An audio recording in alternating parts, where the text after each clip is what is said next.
로마서 7번째 시간, 죄와 구원의 원리라는 제목으로 살펴보도록 하겠습니다. 로마서 3장 19절에서 26절 말씀 먼저 읽고 시작하겠습니다. 로마서 3장 19절에서 26절 말씀. 우리가 알거니와 무릇 율법이 말하는 바는 율법 아래에 있는 자들에게 말하는 것이니 이는 모든 입을 막고 온 세상으로 하나님의 심판 아래 있게 하려 함이니라. 그러므로 율법의 행위로 그의 앞에 의롭다 하심을 얻은 육체가 없나니 율법으로는 죄를 깨달음이니라. 이제는 율법 외에 하나님의 한 의가 나타났으니 율법과 선지자들에게 증거를 받은 것이라.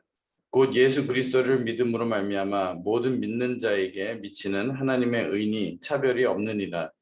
모든 사람이 죄를 범하였으며 하나님의 영광에 이르지 못하더니 그리스도 예수 안에 있는 구속으로 말미암아 하나님의 은혜로 값없이 의롭다 하심을 얻은 자 되었느니라. 이 예수를 하나님이 그의 피로 인하여 믿음으로 말미암는 화목제물로 세우셨으니 이는 하나님께서 길이 참으시는 중에 전에 지은 죄를 간구하심으로 자기의 의로우심을 나타내려 하심이니 곧 이때에 자기의 의로우심을 나타내사 자기도 의로우시며 또한 예수 믿는 자를 의롭다 하려 하심이니라. 이는 하나님의 말씀이니라. 오늘은 지난번에 이어서 지난번에는 로마서 2장 3장을 통해서 인간의 죄악성에 대해 상고해 봤습니다.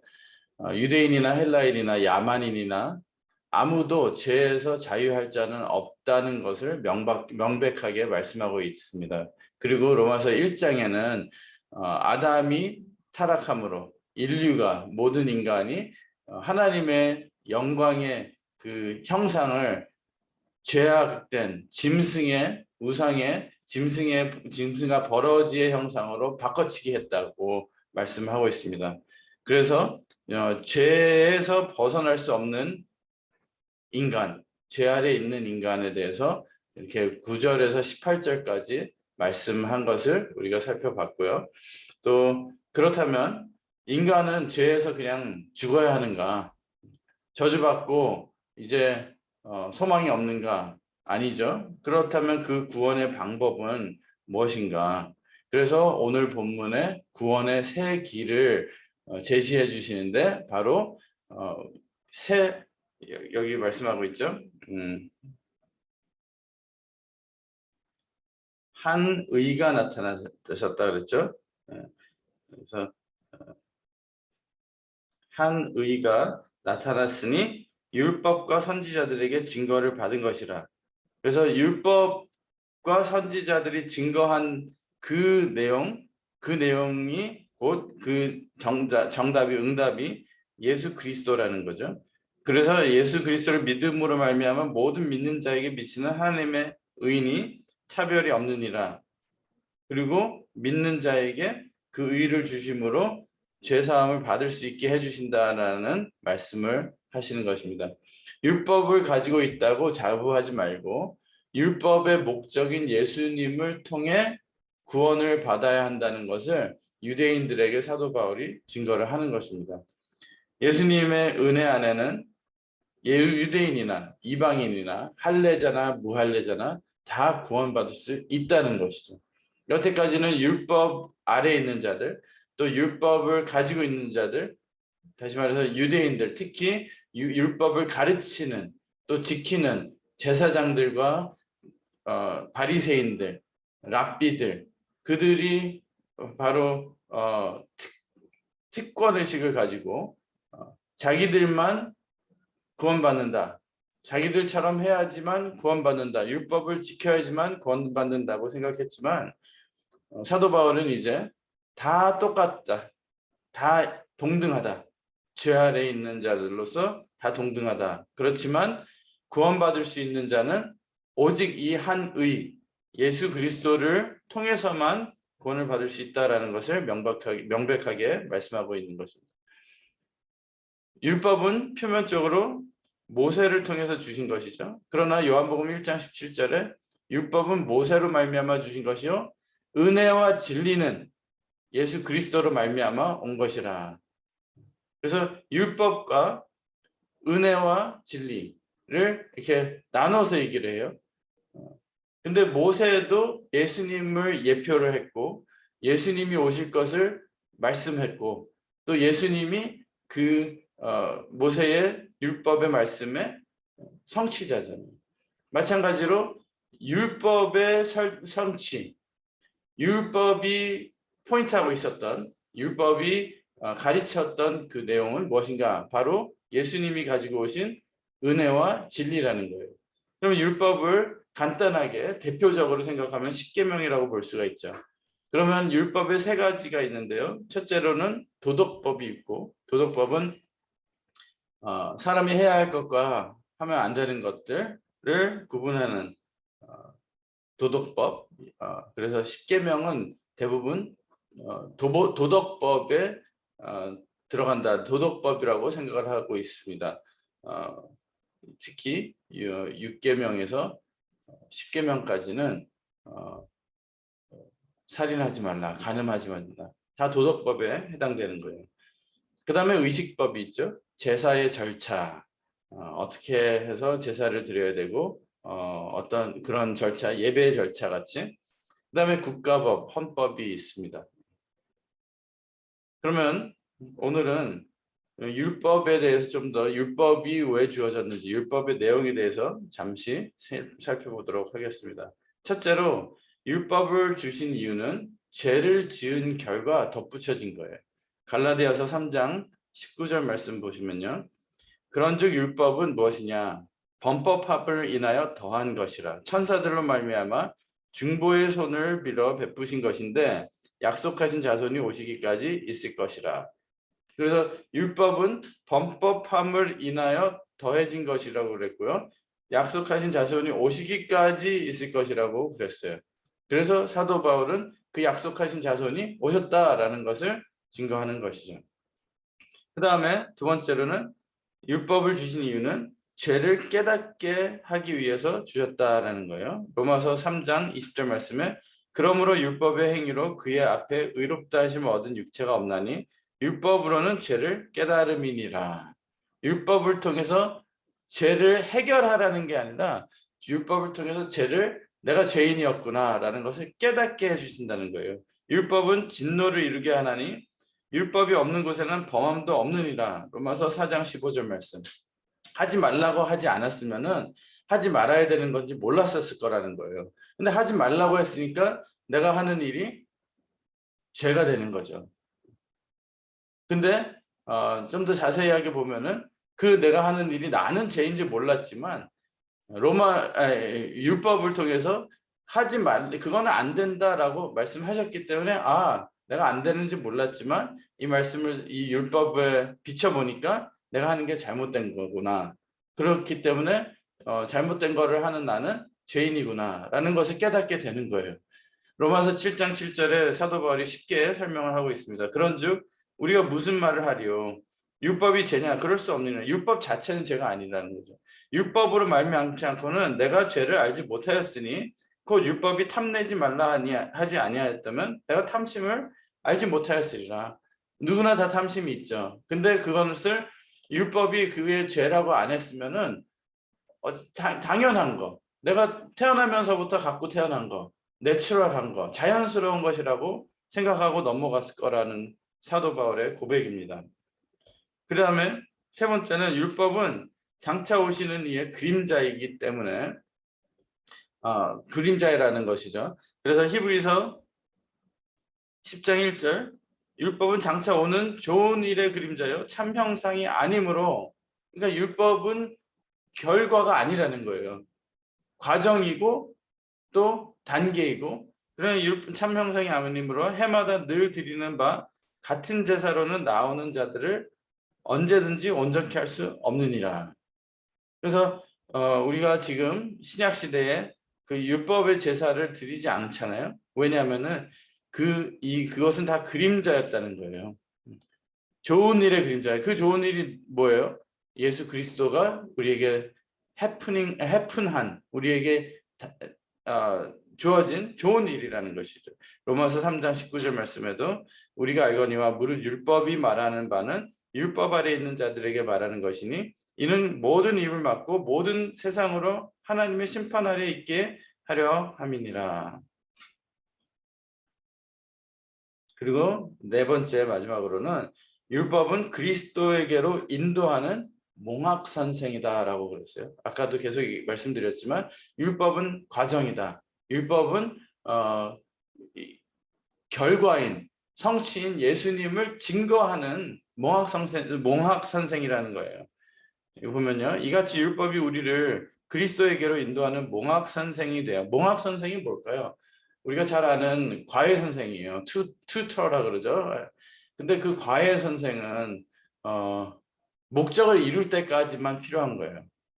예를 들어서 SAT나 입시 공부를 한다. 그러면은 그 입학이 될 때까지 원하는 학교나 원하는 직장에 들어갈 때까지 필요한 게 그 튜터, 과외 선생, 몽학 선생이라는 거죠. 내가 원하는 그 목적을 이룰 때까지 가르쳐주고 인도해주고 가이드해주는 그런 게 몽학 선생이에요. 그래서 율법이 우리를 그리스도에게로 인도하는 목적이 있죠. 그리스도에게로 인도하는 몽학 선생이 되어 우리로 하여금 믿음으로 말미암아 의롭다 하심을 얻게 하려 함이니라. 믿음이 온 후로는, 그러니까 예수님이 오신 것을 믿음이 온 거라고 그래요. 그러니까 각자 우리에게 예수님이 오셨느냐, 내가 믿음이 생겼느냐, 예수님을 믿는 믿음이 생겼느냐라는 것이죠. 믿음이 온 후로는 우리가 몽학 선생 아래 있지 아니하도다. 내가 너로 여자와, 창세기 3장 15절, 여자와 원수가 되게 하여 너희 후손도 여자의 후손과 원수가 되게 하리니 여자의 후손은 내 머리를 상하게 할 것이요 너는 그의 발꿈치를 상하게 할 것이니라. 이 내용이죠. 그리스도가 오신다는 그 첫 메시아적 예언을 이루실 때까지, 그때부터 창세기 3장 15절부터 예수님이 오시는 그 순간까지, 예수님을 믿게 되는 그 순간까지 우리를 가이드해주고 인도해주고 더 타락한 길로 가지 못하게 막아주고 해주는 것이 바로 율법이다라는 것을 말씀하고 있는 것입니다. 예수님이 오시기 전까지 몽학 선생이 있는 것이고, 사람들이 하나님 앞에서 옳고 그름을 모르기 때문에, 그래서 율법을 주시고 깨닫게 해주시고 준비시켜 주시고 훈련시켜 주시고 가르쳐 주시고, 내가 죄인이었구나. 내가 죄인이라면은 죄인은 지옥 가서 영원한 불에 타 죽어야 되는데 죽지도 못하고 심판받아야 되는 게 마땅한데, 그럼 나는 어떡하나? 나는 지옥 가지 않기 위해서는 어떻게 해야 되나? 예를 들어서 내 몸에 병이 있다고 의사를 통해서 알게 되었을 때, 그러면은 그 병은 어떻게 해야 되나? 어떻게 하면 이것을 해결할 수 있는가? 그 방법을 찾잖아요. 마찬가지로 율법의 이펙트, 율법의 결과는, 목적은 인류가 자기가 영적으로 병들었다는 것, 죄악에 빠져서 헤어나올 수 없는 존재가 되었다는 것을 깨닫게 하셔서 그의 답을 구하게 만드시는 거예요.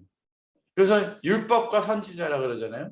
그래서 율법은 그것을 알려주면은, 선지자는 선지잖아요. 예언하는 사람들이 선지잖아요. 근데 뭐에 대해서 예언했어요? 그분이 오신다. 그분이 오시면은 이 모든 죄를 해결해 주신다. 그분만 만나면 된다. 만나기 위해서는 이렇게 해야 된다라는 것을 얘기해 주는 것이, 알려주는 것이 선지자예요. 그래서 율법과 선지자를 통해서 예수님까지 잘 데려다 줄 수 있는, 잘 이끌어 줄 수 있는 것이 율법과 선지자예요. 근데 예수님이 오실 때가 다 됐는데 그게 준비가 안 되었다는 거죠. 따라오질 않았어요. 율법이 그렇게 너는 죄인이다 그랬는데 그걸 무시하고 계속 죄를 지었어요. 그러니까 마지막에 그 율법과 선지자의 모든 마무리가 되도록, 서머리, 마지막 일을 할 수 있도록 엘리야를 다시 보내신다. 세례 요한을 보내신 것을 우리가 공부를 통해서 알 수가 있습니다.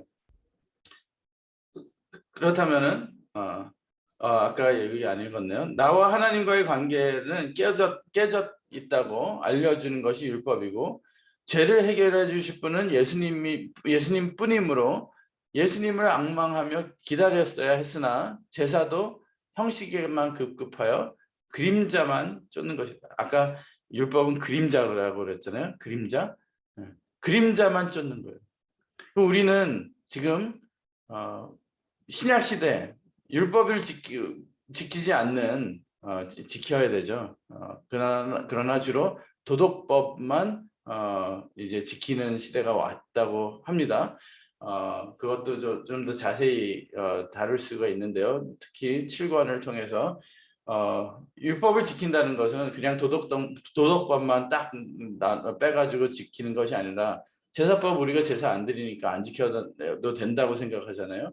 그렇지만 그 제사법과 국가법, 도덕법, 모든 그 율법에 하나님의 의도, 하나님께서 그 법을 통해서 전달하시려고 했던 하나님의 말씀을 알고 깨닫고 그 원 말씀, 그림자인 율법이 아니라 원래 형체, 본 말씀을 깨닫고 그 말씀을 지키길 원하셨던 거예요. 그리고 지금도 우리는 그 율법을 만들어낸, 율법으로 표현을 해주신 그 말씀을 깨닫고 그 말씀을 지켜야 된다는 것이죠. 그래서 그 말씀인 율법의 대표인 십계명에 대해서 잠시 살펴보도록 하겠습니다.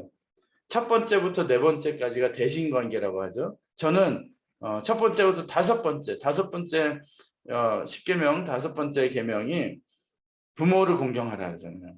하나님이 우리의 영원한 아버지이기 때문에 그것도 대신관계에 들어갈 수 있다고 생각을 합니다. 그러나 일단 다섯 번째부터 열 번째까지는 대인관계, 부모를 공경하고, 살인하지 말라, 간음하지 말라, 도적질하지 말라, 거짓 증거하지 말라, 남의 것을 탐하지 말라. 그것이 다 대인관계에 해당되는 내용들이죠. 십계명 또는 율법은 하나님과의 관계를 회복하라고 주신 거예요.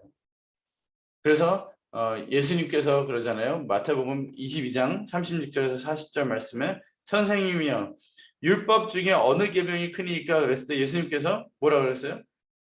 내 마음을 다하고 목숨을 다하고 뜻을 다하여 주 너의 하나님을 사랑하라. 두 번째는 내 이웃을 내 몸과 같이 사랑하라. 사랑이에요. 두 가지.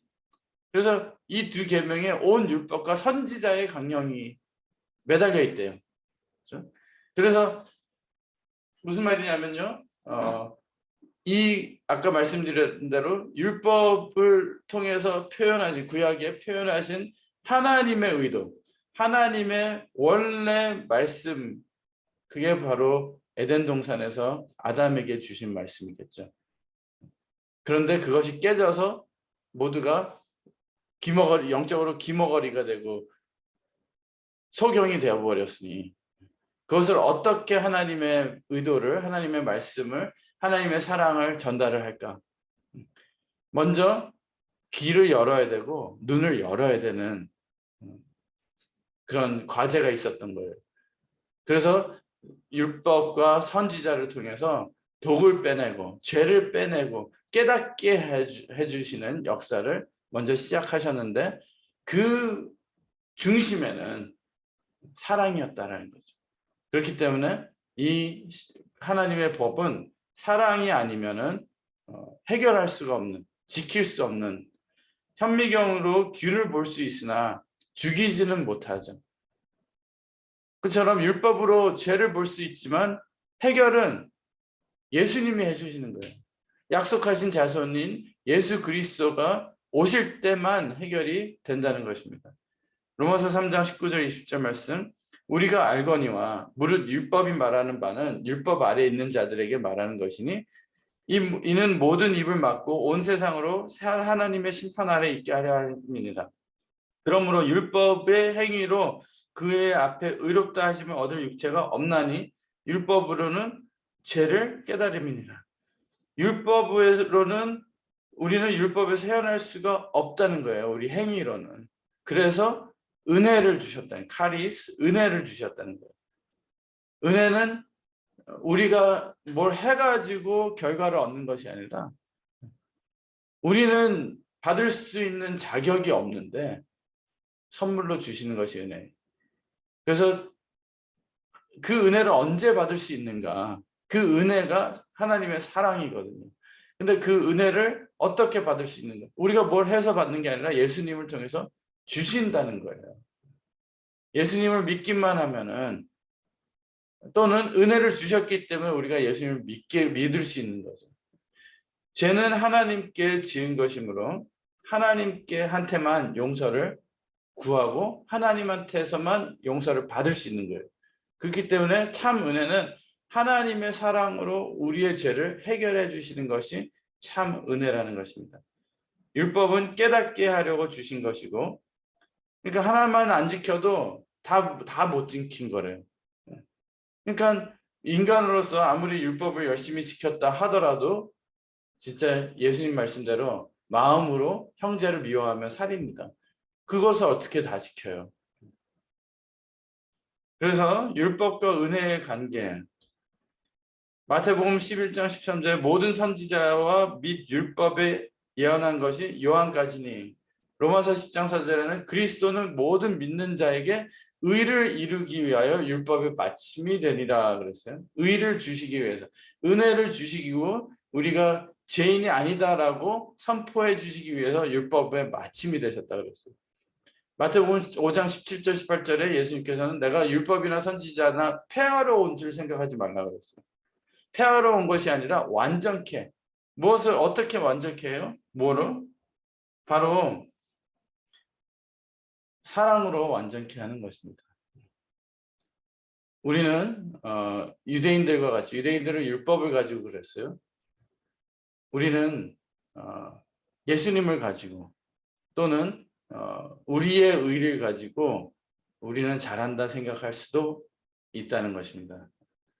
그러나 오늘 이 사도 바울의 말씀과 율법과 은혜의 관계를 생각해 볼 때, 주님의 의도를 바르게 깨닫고 신앙생활을 하고 있느냐. 율법을 열심히 지켰어요. 구약에 목숨 다해서 지키고, 율법이 끝까지 그렇게 지켜지면은 이스라엘 백성들의 희생도 따랐다는 것입니다. 그렇게 믿음을 지키려고, 율법을 지키려고 지켰는데 뭐가 잘못됐느냐?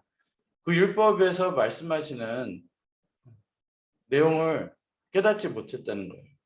지키기 위한 지킴이지, 하나님의 의도를 한 번이라도 생각하고 그 율법의 마침이 누구인지 생각하고 신앙생활을 했느냐. 마찬가지로 우리도 지금 신앙생활을 하는데 그냥 끝없는 신앙생활을 하느냐, 아니면 목적을 둔 신앙생활을 하고 있느냐. 우리가 말씀을 받고 은혜를 받고 성경을 읽고 하는데 그냥 읽기 위한 성경이고 말씀 받기 위한 말씀이냐, 아니면은 그 안에 우리가 깨달아야 되는 것이 있느냐. 이 공부를 잘하는 학생과 못하는 학생의 차이가 뭐냐면요, 어떤 학생들은 공부를 너무너무 많이 하고 오래 하는데도 성적이 안 나오는 학생들이 있어요. 그 이유는 목적과 내가 왜 이것을 공부하는 것이고 왜 이런 질문이 나오는 것인지 의도를 깨닫지 못하기 때문에 아무리 외우고 달달 외우고 공부를 해도 질문이 나오면은 무슨 답을 써야 될지 잘 모르는 거예요. 신앙생활도 마찬가지입니다. 너무 열심히 하고 힘들게 하고 하는 사람들이 있는데 이스라엘 유대인들 같이 열심히 한 사람이 어디 있어요? 그런데 헛다리 짚은 그런 신앙생활을 하면 안 된다는 것입니다. 우리는 예수님이 우리에게 제자들을 떠나실 때, 승천하실 때 너에게 분명히 성령을 줄 것이다. 성령을 받아야지만 예수님의 그 말씀을, 내가 너에게 해주고 싶은 말이 너무 많았는데 너희들이 깨달을 수 있는 믿음이 없기 때문에, 요한복음 16장에 예수님이 떠나시기 전에 12절 이하에 말씀을 하셨잖아요. 할 말이 너무 많지만 깨달을 수가 없기 때문에, 너희들이 깨달지를 못하기 때문에 내가 성령을 보내주겠다. 그 말씀 깨달아야 될 거 아니에요. 깨달아야지만 율법을 깨닫지 못했기 때문에 예수님 이 땅에 약속하신 대로 오신 예수님을 못 알아봤듯이 우리가 그 예수님께서 주시고자 했던 말씀을 성령을 통해서 깨닫지 못하면은 다시 오시는 주님을 영접하지 못할 수도 있다는 것입니다. 그냥 신앙생활을 했지 목적을 가지고 주님을 알아보고 주님과 관계를 맺는 그게 사랑이에요. 그런 율법 아래 주종 관계가 아니라 은혜 아래 부자 관계를 갖는 그런 신앙생활을 하길 우리 모두가 할 수 있기를. 그래서 시험이 오더라도 이기고 마지막 때 주님의 뜻을 깨닫고 그 포인트를 잘 알고 생활하고 행동하고 일을 하는, 섬길 수 있는 그런 우리가 되시길 주님의 이름으로 축원드리겠습니다. 기도드리겠습니다. 사랑의 아버지 하나님 감사드립니다. 사도 바울이 말씀한 한 의 예수님을 우리에게 보내주시고 또 이 말씀을 성령을 통해서 저희들에게 하나씩 하나씩 깨닫게 해주신 줄 믿고 감사드립니다. 저희들 그냥 허공에다가 치는 그런 믿음 생활이 아니라 관역을 뚫는, 목적을 이루는 하나님의 마음을 헤아릴 수 있는 그런 신앙생활을 할 수 있도록 은혜 허락하여 주시고 깨달을 수 있도록 허락하여 주시옵소서. 그렇게 이루어 주실 줄 믿고 감사드리며 예수님 이름 받들어 간절히 기도드리옵나이다.